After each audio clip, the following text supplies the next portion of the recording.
So, for the first episode of my channel, I will be talking about my favorite books. I have 3 favorite books that are the most important to me.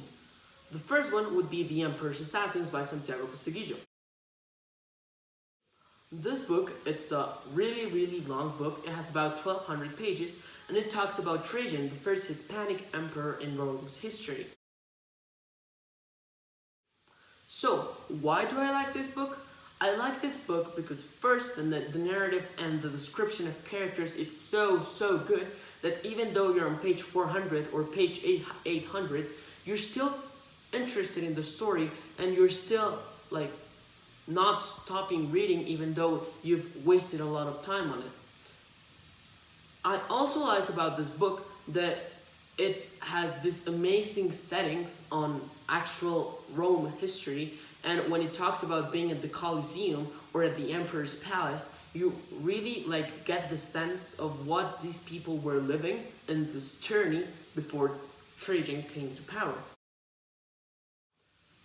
The second book I would say I like the most is Love in the Time of Cholera by Gabriel Garcia Marquez. I really like this book because even though it's in a really vague term, a simple story, it gets a lot of history from families and from conflicts even in the country at that time that it's really interesting. It talks about one girl and 2 people who want to date her in 3 different times in history. So first you see them as childs, then you see them as when they're adults, and at the end you see them when they're old and about to die. I really like this book because the book is divided in 4 chapters and each chapter changes the time setting and characters. I really like this about this book because I think it's very diverse and interesting, and I think it's one of Gabriel Garcia Marquez's best books. And now we've come to my favorite book, which isn't actually a book but a saga. It's the Game of Thrones saga, although in the books it's called A Song of Ice and Fire. This saga, it has actually 5 books at the time, but George R.R. Martin, which is the guy who writes them, says there will be 7 books and that will be the end.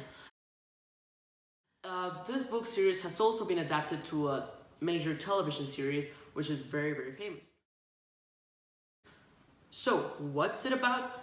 It takes place in a country called the 7 Kingdoms. So, the 7 Kingdoms are divided on a really vast land which separates social classes whether you live in the north or in the south. People who live in the north are actually really poor and they protect the wealthy class from a threat which is called the White Walkers. And people in the south are very rich because they have really fertile lands and they have a lot to gain money for. The capital of the 7 Kingdoms, it's called King's Landing, and it's where the king lives with the queen and the family. So, what happens? That King Robert dies, and people think he's been murdered. So, families start fighting again for power, and throughout the books, different kings come and go, and different families rise and fall. So, it's a really interesting story with a lot of characters, and when you read it, you have to pay a lot of attention. The books are really long. They have from 600 pages to 1200 pages, and as I said, there are 5 of them.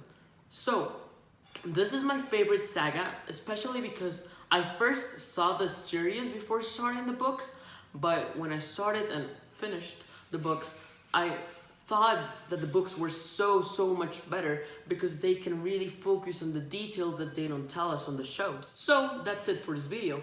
On the next chapter, I'll be talking about books that are great for people who haven't read a lot in their lives. So these are books that are short, but they have a hook that catches the reader and keeps them going throughout the entire book. Thank you for watching.